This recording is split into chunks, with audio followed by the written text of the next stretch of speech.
50 cosas que hay que saber sobre ética, por Ben Dupré. Capítulo 5. Subjetivismo moral.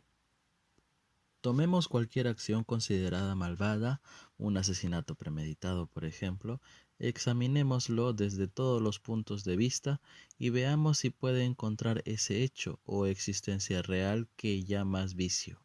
El vicio se escapa por completo siempre y cuando consideres el objeto. No se puede encontrar hasta que llevas la reflexión hasta tu propio interior y descubres un sentimiento de desaprobación que surge en ti hacia la acción. Esto es un hecho, pero es el objeto del sentimiento, no de la razón. Yace en su interior, no en el objeto. David Hume. Antes del siglo XVIII, la gran mayoría de pensadores, en su mayor parte de inspiración religiosa, creían en algún tipo de objetivismo moral. Después, en la Ilustración, conforme la religión empezó a perder su empuje, hubo quien empezó a plantearse seriamente la cuestión de los fundamentos morales, ya sean principios morales prácticos o de existencia real. Es decir, si están objetivamente en el mundo y es posible descubrirlos mediante la razón, o más bien si de alguna forma se basan en las respuestas emocionales de los seres humanos. Variantes modernas de la última, conocidas como subjetivismo moral, se deben en buena parte al filósofo escocés David Hume, cuyo influyente argumento, en parte citado arriba, aparece en su Tratado sobre la naturaleza humana, publicado en 1739-1740. No hay nada bueno o malo, solo el pensamiento lo convierte en una cosa u otra. Shakespeare, Hamlet, 1602. Subjetivismo ingenuo. Para muchos filósofos recientes como Hume, el movimiento a una visión subjetivista de la moralidad fue promovido especialmente por la extraña suposición de que los valores están de algún modo allá afuera, en el mundo, es decir, como entidades cuya existencia es independiente de los humanos, que las consideran valiosas. Al mismo tiempo, una amplia evidencia empírica de desacuerdo ético, tanto dentro de las culturas como entre estas, parecía estar totalmente en contra de la idea de que los valores morales tenían algún tipo de estatus objetivo y universal. Una reacción extrema a semejante objetivismo a gran escala es subjetivismo igualmente a gran escala, según el cual las afirmaciones morales son simplemente descripciones o informes de nuestros sentimientos sobre acciones y agentes. Así, cuando digo asesinar está mal, me limito a afirmar mi desaprobación al respecto. Los fallos de esta visión resultan obvios. Diga lo que diga siempre y cuando sea una precisa descripción de mis sentimientos.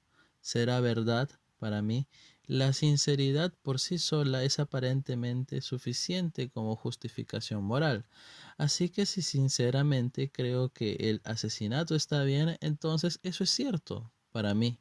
Claramente aquí no hay lugar para desacuerdo o debate moral alguno. La razón, esclava de las pasiones. La concepción de Hume de la acción moral es que todos los humanos se mueven por un sentimiento moral o simpatía, que en esencia es una capacidad de compartir los sentimientos de felicidad o miseria de otros, y en su opinión este sentimiento más que la razón es lo que en última instancia proporciona el motivo para nuestras acciones morales. La razón es esencial para comprender las consecuencias de nuestras acciones y para planear racionalmente cómo conseguir nuestros objetivos morales, pero en sí misma es inerte e incapaz de proporcionar algún ímpetu a la acción, tal y como dice la famosa frase de Hume: la razón es y solo debería ser la esclava de las pasiones. El papel preciso de la razón para alcanzar juicios éticos ha seguido ocupando un lugar central y disputado en la ética. Posmodernismo y Nietzsche. A partir de la década de 1960, una serie de pensadores posmodernos atacaron la idea de objetividad en muchas áreas, incluida la ética. La sospecha de lo objetivo y lo universal, vista como una construcción de científicos y filósofos extremadamente optimistas en el mundo posterior a la Ilustración, se puede remontar a la obra de Friedrich Nietzsche, que consideraba que todas las creencias humanas, lejos de reflejar a realidad, estaban arraigadas en una u otra perspectiva. Un código moral particular, según esta visión, es sólo una entre muchas interpretaciones, y de ahí que nunca pueda considerarse cierta o falsa, correcta o errónea. Tal código puede comprenderse sólo a través del prisma de su historia y de la psicología de sus defensores. Así, por ejemplo, la moralidad esclava de la tradición judeocristiana debe verse bajo la luz de sus débiles y temerosos defensores. El tipo de personalidad fuerte que reverenciaba Nietzsche rechazaría semejante moralidad y crearía una propia. La teoría del bú y el hurra. Una forma más sofisticada del subjetivismo es el emotivismo, una teoría desarrollada por el filósofo inglés A. J. Ayer y otros a principios y mediados del siglo XX.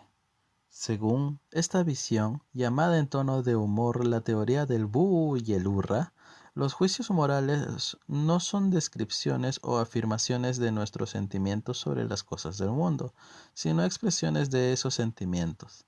Así, cuando hacemos un juicio moral, expresamos una respuesta moral, nuestra aprobación, el hurra, o desaprobación, el bú, a algo del mundo. Matar está mal. Es una expresión de nuestra desaprobación. ¡Bú al asesinato! Es bueno decir la verdad. Es una expresión de nuestra aprobación. ¡Hurra por decir la verdad! No obstante, podemos seguir preguntándonos si el emotivismo funciona mucho mejor que el subjetivismo ingenuo. ¿Realmente el emotivismo puede llegar a ajustar la visión del sentido común que presupone un mundo externo de valores objetivos? Los emotivistas pueden evitar tener que afirmar que el asesinato está bien, es cierto para mí, siempre y cuando ese sea mi sincero sentimiento al respecto, pero lo hace contra la visión común, solo insistiendo en que las afirmaciones morales como expresiones de aprobación y desaprobación no son ni ciertas ni falsas. Esta teoría tampoco encaja con el tipo de debate y deliberación que caracteriza nuestras vidas morales reales. El razonamiento moral, según parece, es poco más que un ejercicio de retórica. La moral como anuncio, tal y como se ha dicho, con sarcasmo. Por supuesto, los emotivistas pueden replicar que las suposiciones de nuestro sentido común son erróneas, no su teoría, pero el precio que hay que pagar por eso es alto. No veo cómo refutar los argumentos de la subjetividad de los valores éticos, pero me considero incapaz de creer que lo único malo que hay en la crueldad gratuita es que a mí no me gusta. Bertrand Russell, filósofo inglés, en 1960. La lógica de la prescripción. Triunfar allá donde el emotivismo fracasa al capturar los patrones de la lógica que subyace al discurso ético se considera uno de los principales méritos de su influyente rival subjetivista, el prescriptivismo, muy asociado con el filósofo inglés R. M. Hare. La perspectiva epónima del prescriptivismo defiende que los juicios éticos tienen un elemento prescriptivo, es decir, guían nuestras acciones y nos dicen qué hacer o cómo comportarnos. Decir que matar está mal implica un imperativo moral, equivalente a dar o aceptar una orden: no mates. El segundo componente principal del argumento de Hare es que los juicios éticos, al contrario que otros tipos de mandatos, son universalizables.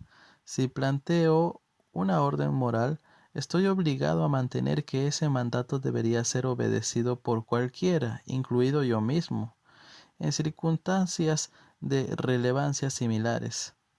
El prescriptivismo propone que el desacuerdo moral es una especie de punto muerto, una situación semejante a cuando se dan órdenes que se contradicen. La inconsistencia y la indecisión se explican porque hay diversos mandatos, ninguno de los cuales pueden obedecerse simultáneamente. De este modo, el prescriptivismo aparentemente permite más espacio para el desacuerdo y el debate que el emotivismo. Muchos todavía cuestionan si refleja adecuadamente la completa profundidad y complejidad del diálogo moral real.